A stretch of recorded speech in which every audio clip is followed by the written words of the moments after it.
I'm Hiba Elias. And I'm Chevon Drew. And welcome to Momentum, a Race Forward podcast, where we explore how racial justice work is showing up everywhere around us.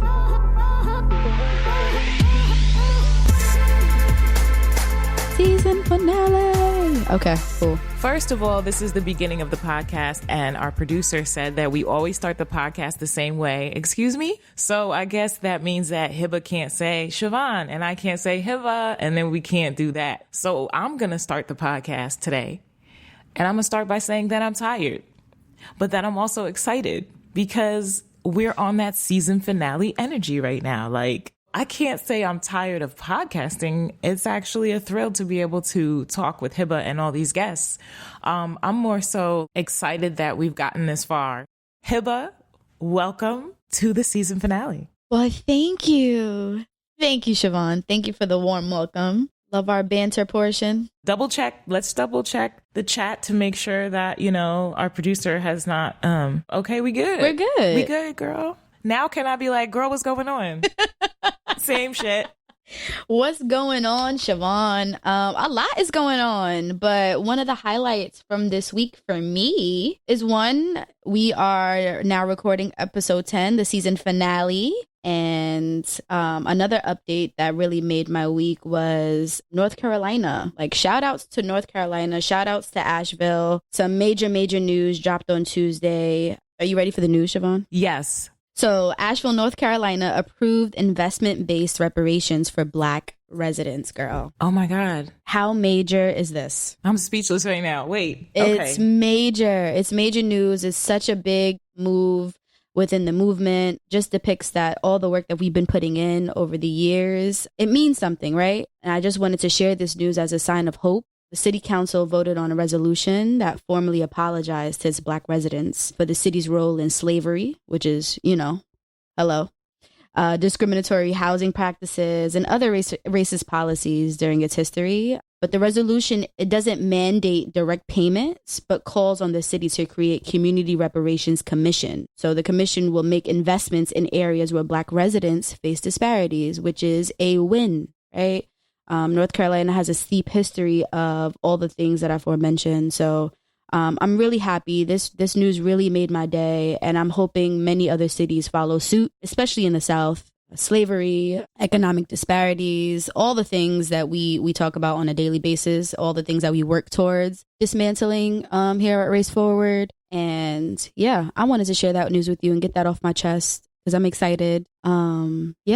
So that's the update that I got that made my week. Wow. Well, congrats to everyone. Congrats to everyone in Asheville, everyone who worked with the local government there. That's a step forward, and that's really exciting. I want to give a personal shout out to one of our colleagues, Chevon, Shauna Davey, who has been an integral part in our government alliance work in North Carolina. And she's worked personally with some of the members that have moved the needle on this big achievement, on this big win. So shout outs to Shauna Davey, shout outs to our GARE team that has been knee deep in the paint with government officials trying to get these wins. So awesome. Congrats, Shauna, Anna, Ariana, Government Alliance on Race and Equity team. This is amazing. What else is Poppington? I mean, a lot is Poppington, but I really wanted to get into, being that it's our season finale, Chevon, I wanted to get into some of the reviews from many of our listeners. Oh. Some of these were very touching to me as I was reading them. Some of y'all on our social handles, on our Twitter, we have Katie Rose. Shout outs to you, Katie. We have Sandrine Hope at France Tubama. And then we have Ruby's TG. Shout outs to y'all on Twitter. And then we also have a few on Instagram. You know, Instagram is my favorite social media handle, Chevon. You know, I'm on there 24/7, even though I shouldn't be. Yeah, because you post your glam shots on there. I knew that was coming. Shout outs to Louisa Cassicone. Shout outs to you on Instagram for showing us love. Here are a few reviews we wanted to read that were left on our Apple Podcast page. Sure. So I have just started listening as part of my long overdue self-education. I hear you. Thank you for your honesty and your directness and your grace. I thought that was a nice one. That was beautiful. Thank you. What else you got, Chevon? Thank you, Hiba and Chevon. My org is sharing momentum in our list of essential resources for anti-racism learning and action. Good. That's good. We'll try to curse less. Here's another one. A personalized podcast about race. Love the various topics, guests, and perspectives. As a white male, I'm looking for a fresh perspective on race and social justice. I've learned a lot so far and appreciate the host's authentic voice and tone. Oh, okay, well, then we won't stop cursing. Right. We'll keep it up. Listen, we're tug of war at this point. And another person said that they find the podcast calming and inspirational. That's good in this moment. That's needed in this moment. So thank you. Thank you for that. Thank you, everyone, for the reviews. They're encouraging. We appreciate you. You know, we've been podcasting for about a year now. So I just wanted to know personally, what have you learned about podcasting or being a podcaster throughout the first season?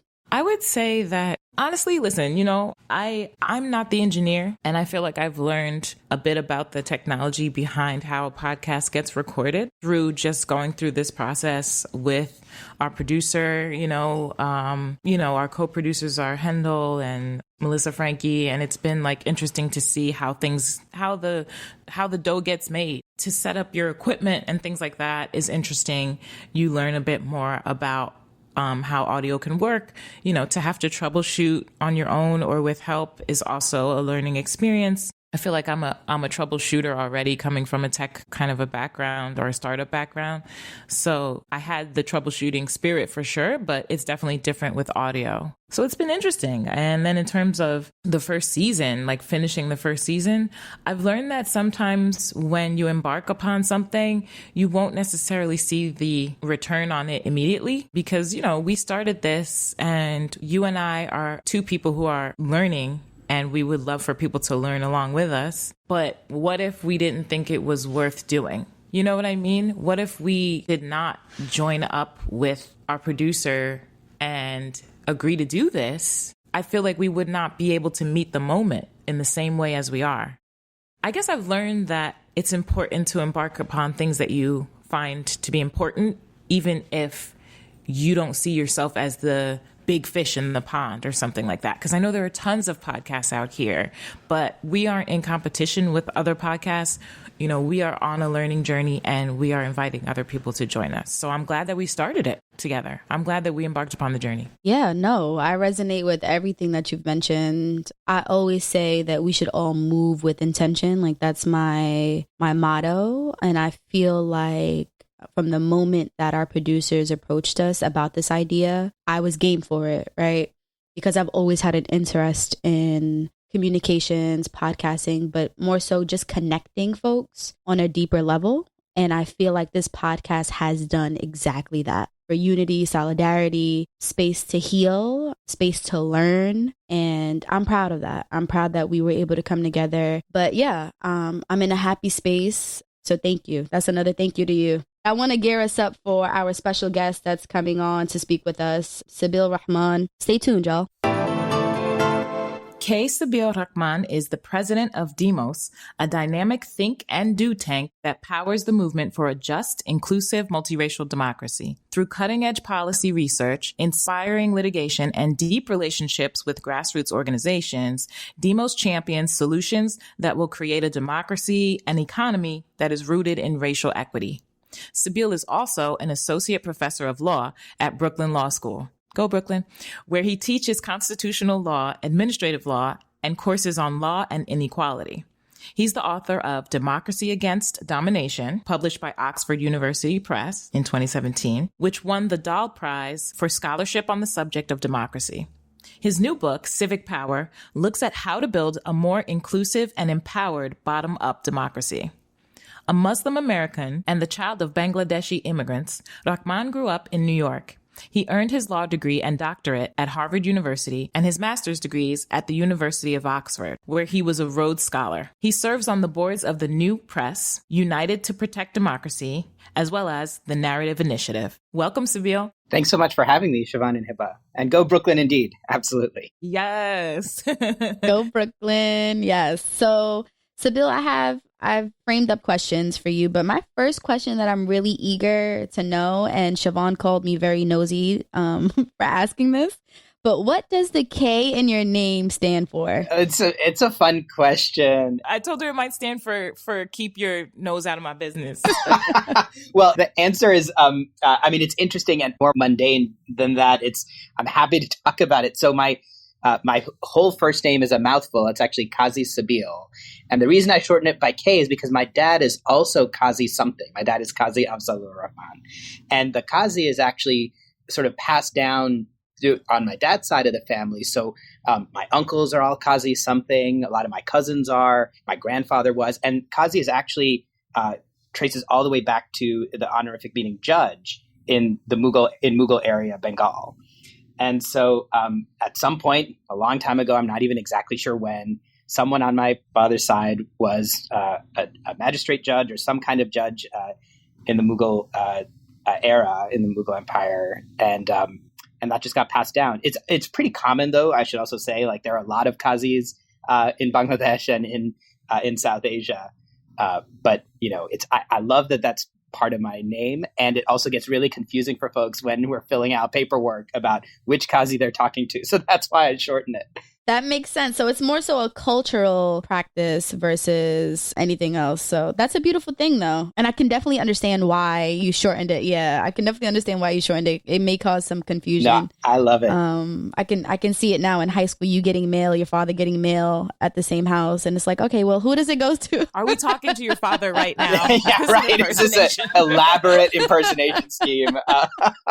Well, that's great. Thank you for sharing that. I just had to know. I'm like, I'm going to ask this. But yeah, I have a few other questions too. I recognize that you are a Bengali Muslim man in the US. I too am a Sudani Muslim woman. So we share some practices there. Before we get into like the deep talk, I wanted to ask, like, what was it like for you being a first generation born Bengali Muslim man? What experiences did you have to live through, and what has moved you to do this work? Yeah, I love that question. And it's great to just hear about your story as well, Hiba. And, so there are a lot of different pieces here, and it's always something that I think a lot about, right? Kind of what brought my parents to this country and what brought me to this work, and also what it means to do this work as a Muslim American, Bangladeshi-American, as a person of color, and also as a non-Black person of color in this moment in particular. So we can kind of unpack all of that, I hope. I kind of grew up all over, right? I was, one thing at the beginning is I am sort of the anchor baby in our family. Like I think a lot of folks might relate to that experience. I was born here really by luck that my parents were working here. At the time where I was born, I have two older sisters who were not born in the U.S., but who have lived here for a long time. And my dad used to work for the UN. He's retired now, but he spent his whole career first as part of the Bangladeshi civil service. My parents are both part of the revolutionary generation in Bangladesh, right? Bangladesh becomes independent in 1972, fighting an independence war against what was then East and West Pakistan. And sort of, it was kind of the second wave of partition, really, after the British left in 1947. And so he was part of the foreign service for a brand new country, kind of a young idealist in his 20s, and was posted all over the world, eventually made his way to New York, and that's when I was born. But then we moved away. We actually moved to Thailand not long after I was born. And so from ages of 4 to 13, I actually grew up in Bangkok, Thailand. And that was a really important growth, kind of learning experience or kind of childhood experience for me, because I kind of came into all of this stuff really as a child of the global South, right? We kind of grew up hearing from my parents and also seeing in Bangladesh and in Bangkok and sort of South and Southeast Asia, all the struggles to make the ideals of democracy and equality real. My parents would grow up listening to Martin Luther King and Malcolm X and JFK on Voice of America radio, right, as they were navigating the freedom struggles in Bangladesh in the 70s. And so I was kind of just steeped in all of these transnational debates. And, when you're a kid, you don't know what you're steeped in. You just think what you're hearing is normal, right? And but those were the kinds of conversations we would be having in our household. So then fast forward, we moved back to New York in the 90s, and have been there ever since. So I very much also think of myself as a New Yorker. And then I was a freshman in college. It was the week before college classes started that 9/11 happened. And I have this very sharp memory of, of course, 9/11 was such a defining moment for the country, but particularly for Muslim Americans, it kind of dramatically reshaped our relationship, I think, to politics and to the government, and just to these questions about democracy and power and surveillance and race.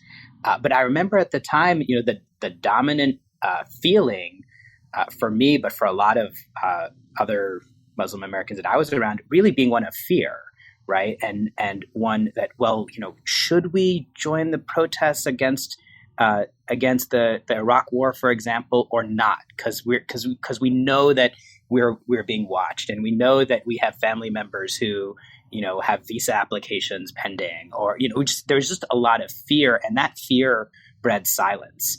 And looking back on that, I remember really struggling with that and thinking, well, what, that felt wrong, and it also felt like I didn't know what else to do at the time, right? And then you fast forward again to the Trump election, and the incredible moment of multiracial solidarity around the travel ban, the Muslim ban, in those first scary weeks of January.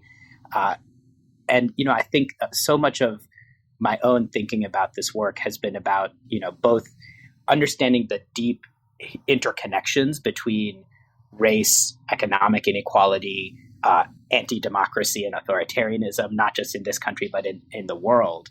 But then also this kind of personal interrogation of what does it really mean to show up for these ideas? And, I became a lawyer and a law professor in part so that I could write more about this stuff, engage in activism and policy work around this stuff.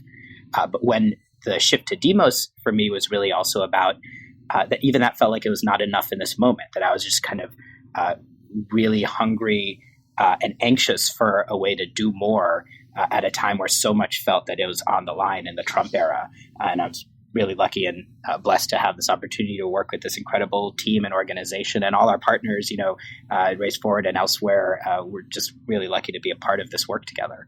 Wow.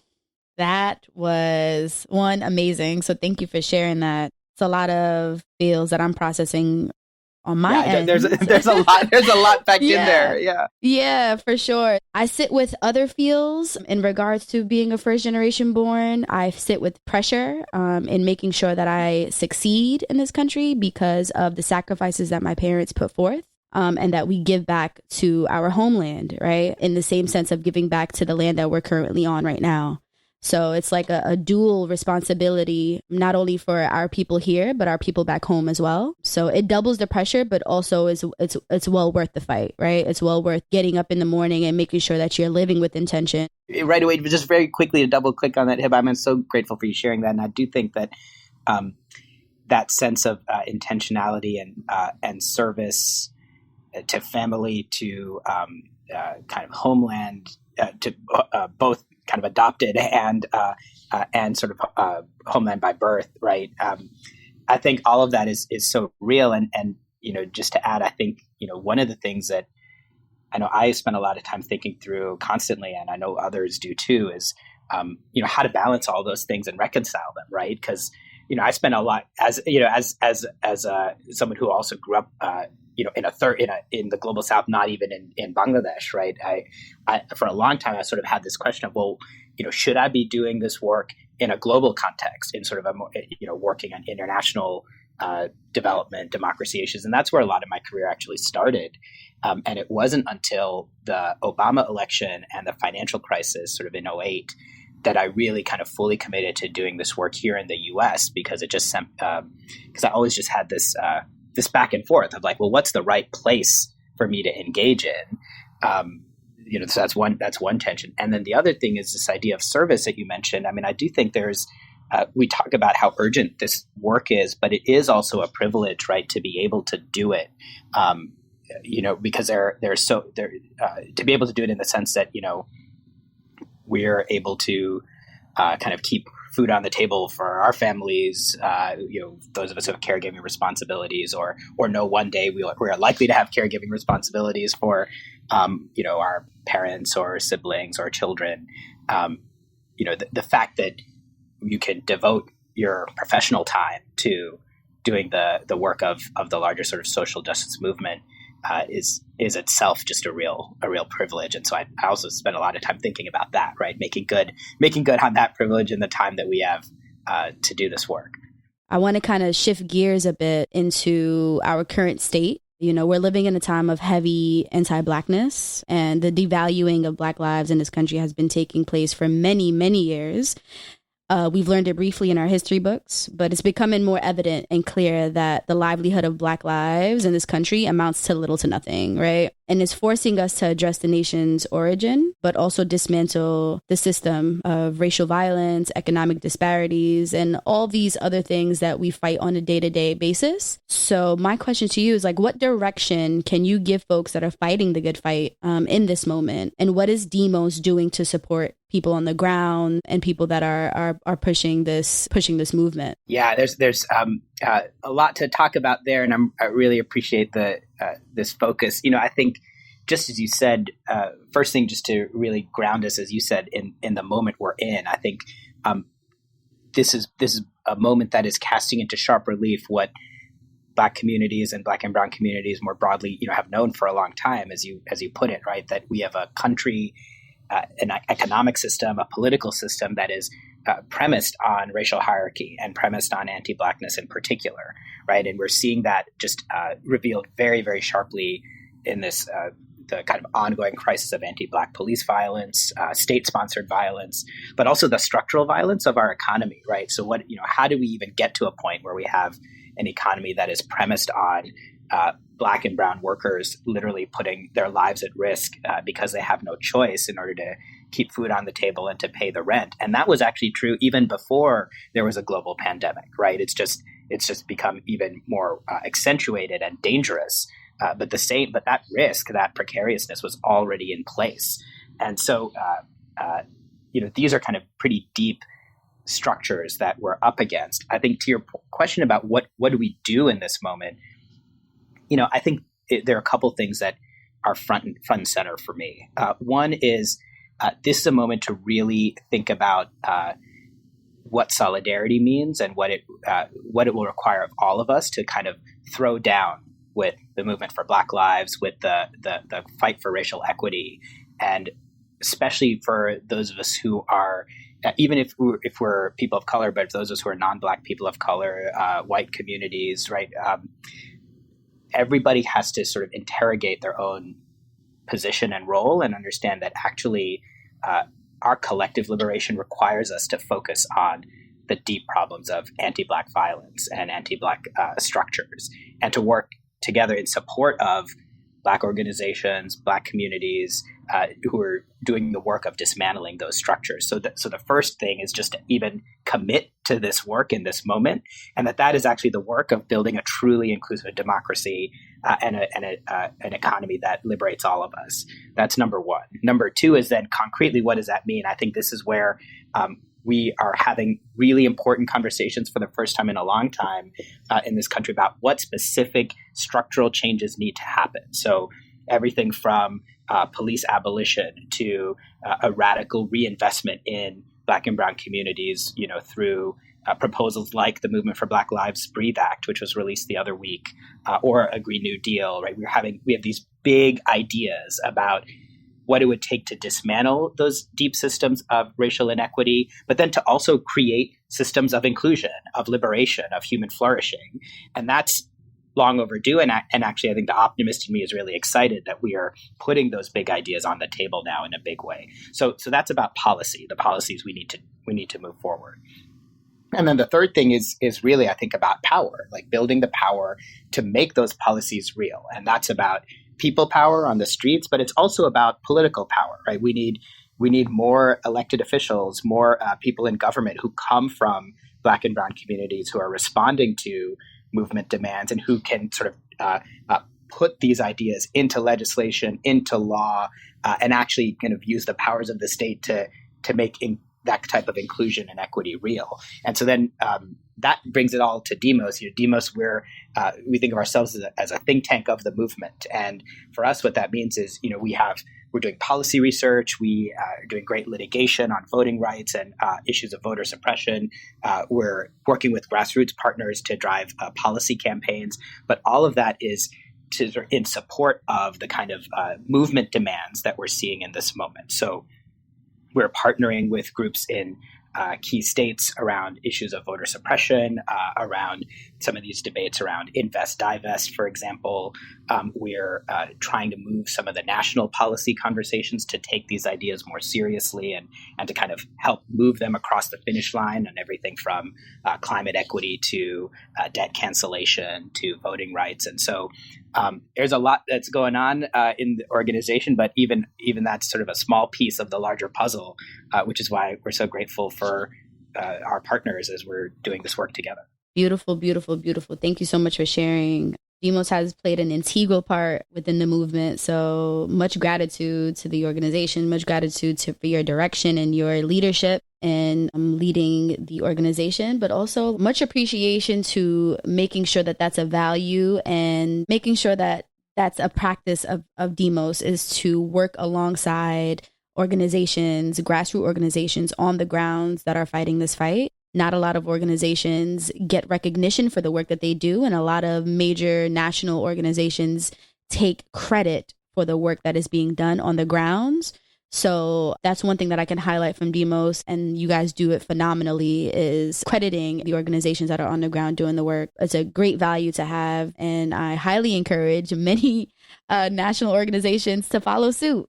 And I also wanted to pass the mic to Chevon. I feel like, Chevon, you've been listening in. So I'm going to stop talking and I'm going to let you lead our conversation. Well, sure. I mean, I was listening enwrapped, so no worries at all. I was taking notes and everything. I do have some questions about, I guess, being an author. Can you tell us, give us an overview, Sabeel, of the 2 books that I mentioned in your bio that you wrote?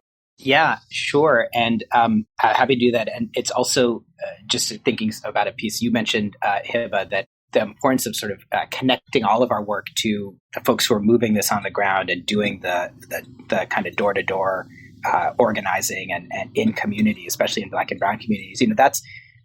That doesn't just happen. That's an ongoing process, and it's also an ongoing learning process. And so one thing I'll say that I'll talk about these 2 books, but also one of the things that I learned a lot in the course of doing this work as an academic, and I'm learning every day as I'm in the work now at DEMOS, is that there's a different way of thinking about new ideas when you're doing it in partnership with folks who are leading the work on the ground. And it's sort of different from the traditional, go into the library, read a lot of stuff, and then write a lot of stuff. I'm an academic by training, so I, of course, love doing that kind of work. But part of my own journey to this work was sort of getting more and more frustrated with that traditional way of mode of just reading and writing and thinking, and wanting to be thinking with folks who are doing this work on the ground. Yes. And so talk about that tension. Yeah. Because you've gone to some institutions that are pretty totally major, but also have their own white supremacy type of totally. legacy. So talk about that. Totally. Yeah, absolutely. And so, I mean, just to use the books as an example, right?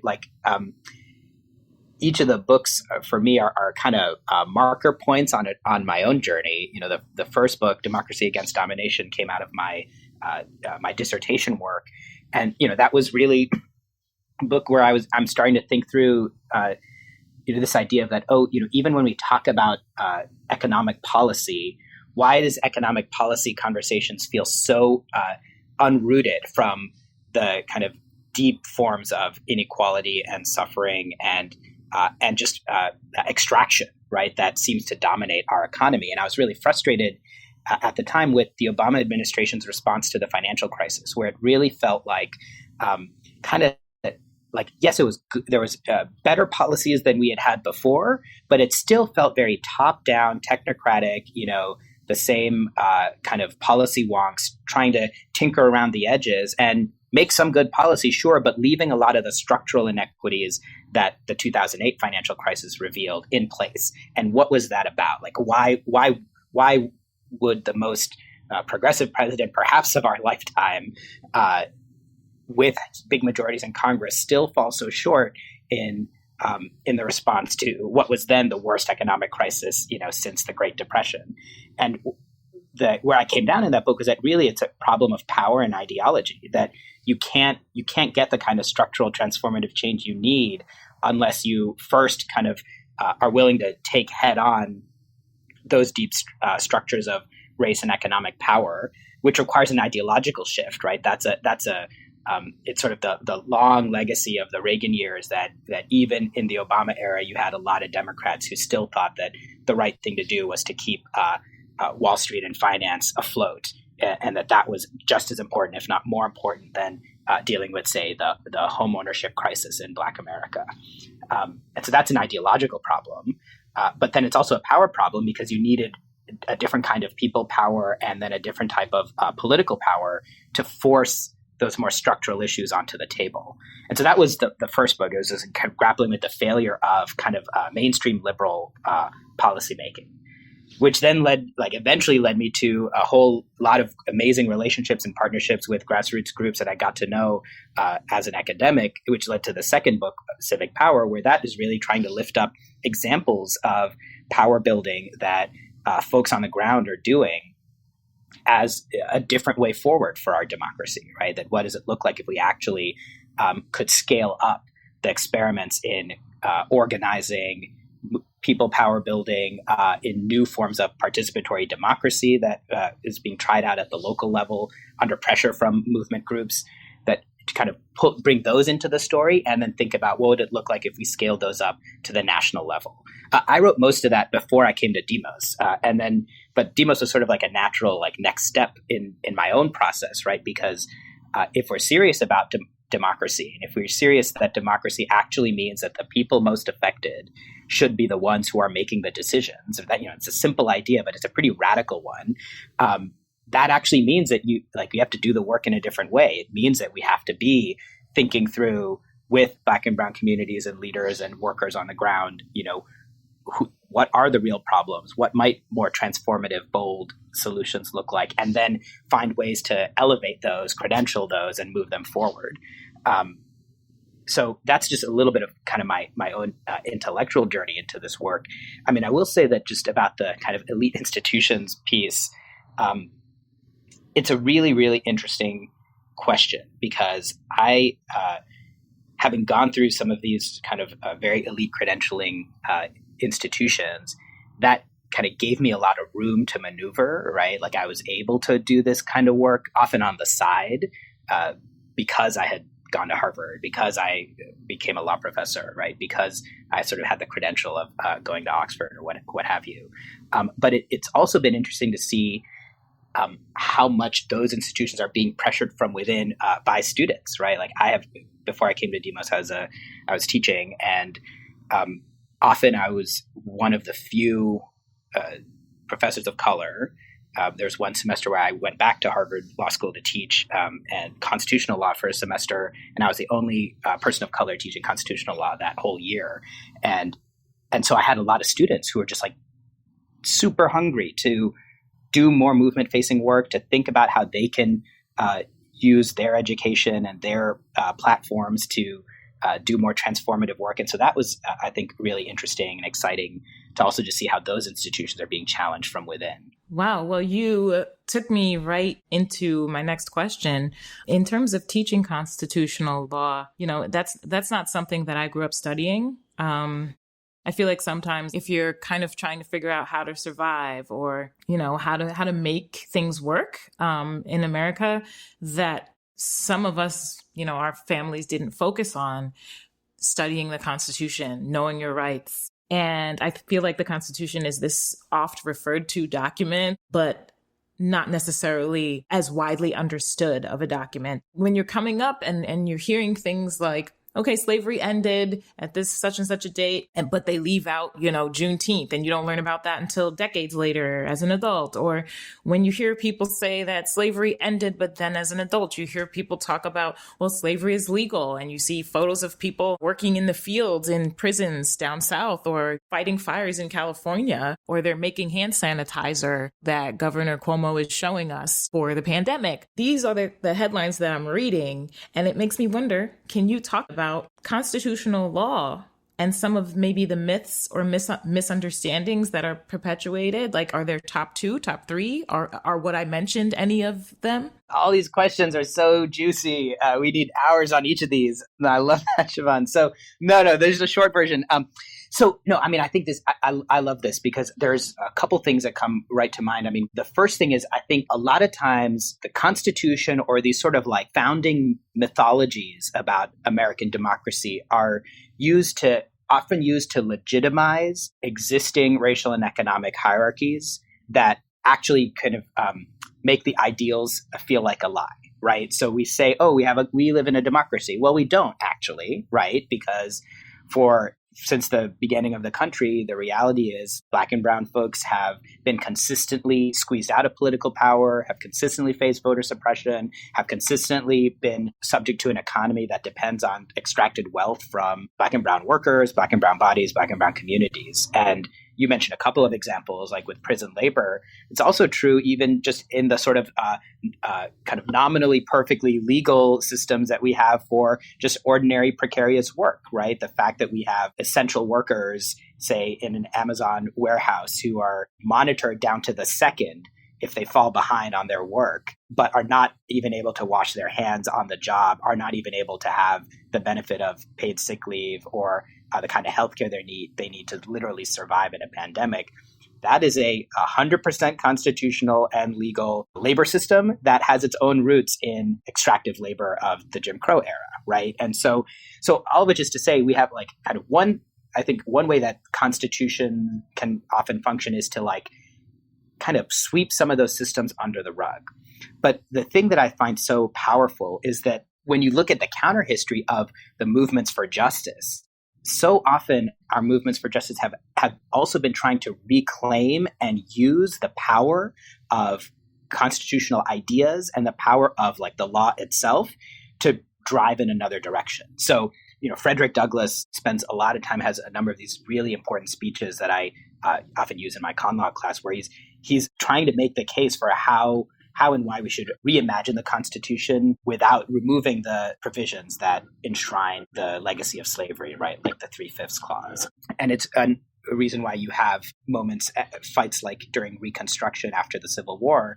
We passed constitutional amendments to abolish slavery and assure equal protection, but even those amendments were not enough, right? They included loopholes that the country is still exploiting to this day. So I'm really interested in thinking about, if this is another of those big historical moments that we're living in right now, like Reconstruction, if this is another Reconstruction type moment, how do we think with our movement partners about the kinds of like deep structural changes that we want to enshrine in law and policy, and even in the Constitution, as like, if we're going to have a document that is supposedly our foundational like expression of our values, it should actually express the values we want, right? So we actually should try to make it so that it's actually defending the right to vote for all communities, resisting voter suppression, that it's advancing a vision of racial equity and economic justice, which it isn't necessarily right now. So I think there's a lot push-pull of the kind of constitutional frame, that it is both limiting and it's also something that I feel like we're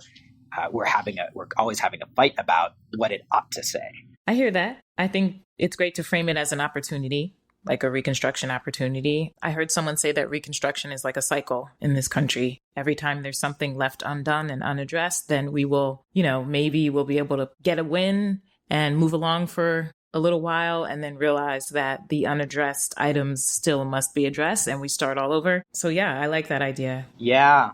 Just to build on that for a quick second, I think that cycle nature you're talking about, Chevon, I think is exactly right. And but the reason for the cycle has to do with power, right? It's not automatic. It's what the cycle happens because there's a backlash, right? Because you have, whether it's you have like business groups, wealthy elites, white supremacists who will respond to moves for equity by reasserting hierarchy in different ways, right? So the first Reconstruction is then violently suppressed by the rise of the KKK, et cetera, which then gives rise to Jim Crow. And if the Civil Rights Movement was sort of a second Reconstruction, the response to that is got us the modern conservative coalition, right? Nixon and even Trump is sort of a reflection of this, how big business and opponents of desegregation fuse together in a political project to fight back, right, against a more inclusive alternative. So that cycle, the reason we're in the cycle is because there are people who benefit from an unequal democracy, and that those are the people who are fighting against, like, over and over again. You know, we're gearing up for elections in November, and we will be building and gearing ourselves up for, once again, Reconstruction, right? I wanted you to speak more about the reconciliation process for the Trump era, right? Like, many of us are scorned, many of us are hurting, many of us are actually scared for what the future may hold. Give the audience some insight on what they should be gearing up for and how we can better help one another in this time that's coming up. Yeah, thanks so much. And, there's so much that Black and brown folks are facing now. November can feel like eons away, but it's coming up real soon. And a lot is going to turn on what we do after November. So there are three things in particular that I just would love listeners to be thinking about. One is that, let's say Biden wins in November, and let's say that Trump leaves office peacefully. These are all assumptions, but let's say all of that happens. The first thing is, I think we have to be really clear that we are not just going to turn the page and sweep under the rug everything that happened over these last few years, right? The kind of deeply evil moral culpability that accompanies, this deliberate avoidance of solving the pandemic, right? Letting it rip through Black and brown communities, devastating our communities, letting the economy collapse and leaving working folks to just fend for themselves. And that's not to mention things like family separation at the border, the kind of systematic targeted violence on immigrant communities by ICE. Like, there's so much moral harm that's been done over these last few years. I think as a country, we need to have a way to publicly, explicitly grapple with that and narrate what actually happened as a way to move forward in a way that is actually committed to deep equity, right? I think we often have a problem with that kind of honest moral reckoning in this country. And I think projects like the 1619 Project, or like the kind of move on Confederate monuments, like we're actually having that conversation led by movement voices in a powerful way. And I would like to see that continue. So that's all number one. Number two is we got to take the opportunity to make some big policy changes. And this goes to what we were talking about structural reform and movement visions for equity. I think January is going to be, if there's a new administration, a key moment to put our foot on the gas and really pressure new elected officials, whether it's in DC or in the states, to follow through, right? To actually try to push on abolition, to try to push on a Green New Deal, to try to rebuild our economy in a way that actually does it right this time, not just trying to go back to the good old days of 2010, which were not very good to begin with. And then the last thing is, again, going back to power. I think the kind of people power that we've seen these last few months, the movement for Black Lives, the new forms of worker organizing, climate justice movement, to name a few, is incredible. And there's so much work that goes into that. I would love for folks, especially for folks who, have resources, right? Funders, donors, people who are in positions of privilege, to take up that moment in January, if we're lucky to be there, to put even more resources into movement building and power building, right? Because that actually is a time to, again, double down. A lot of times people pull away, right? They think, oh, we won the election, we're good. But actually, no, that's when we want to go even deeper to make sure that the electoral win actually produces real change for communities. Sabeel, thank you so much for sharing your thoughts. I feel like now in this moment, there are a lot of folks that don't know which direction to go into. And I feel like the guidelines and the steps that you just are a start for folks, right? So much appreciation, much gratitude to you. We hope that we can have you back on the show. I feel like our time today just wasn't enough, but it's been a pleasure talking with you today. And we hope to have you back soon. Thanks so much, Hiba and Chevon. It's been a really fun conversation, and I'm so grateful for the work that y'all are doing too, and driving these ideas forward. And it takes everybody to be a part of it. And I'm just glad that we can be in this together. So thanks to all of you. Sabeel, can you share with us your social media handles in case folks want to follow your work? Yeah, totally. So I'm at Sabeel Rahman on Twitter. Now y'all know where the K is, and you can just follow me through DEMOS, demos.org. Awesome. Thank Thank you. you. Thank you, Chevon. Thank you, Hiba. Woo, Chevon, we just wrapped our season finale. How do you feel? I feel great. I feel real corny because I'm smiling from ear to ear, and I just feel good, girl. Like, I feel like that conversation was very rich and that there's so much more we could have talked about. So as a season finale, I love that we created a cliffhanger. It's like, yo, we got to have Sabeel Rahman back. Yeah, I'm on a high right now. I can't believe that we have concluded our season. So I'm in a good space. Good. So Chevon, Facing Race is taking a new direction. I won't announce it now, but we'll be releasing a bonus episode with all the details very soon. So I'll be sharing with you some key information about Facing Race. Stay tuned. Well, I look forward to hearing more about what's going to happen with Facing Race. And in the meantime, y'all, please rate and subscribe to Momentum. You can find us on Apple Podcasts. We're on Spotify, Google Play, and now we're on Pandora. So tell a friend about us, subscribe, make sure you don't miss anything. Especially, we want you to catch the bonus episode that talks about Facing Race. Chevon, I was trying to express my love to you early in the episode, but our producer just shut us down. But now he wants us to share the love again. Girl, now do you even feel like doing it anymore? Now you're Listen, like, you know that I love you. You know that I love you. You know that I appreciate you. It's been a experience. Adore you. Love you. Crying. I'm not crying, girl. I'm excited for the finale to close. And so hold my hand, put your mask on, and let's just walk off into the sunset for now together. We'll be back, y'all. That's a wrap. Woo!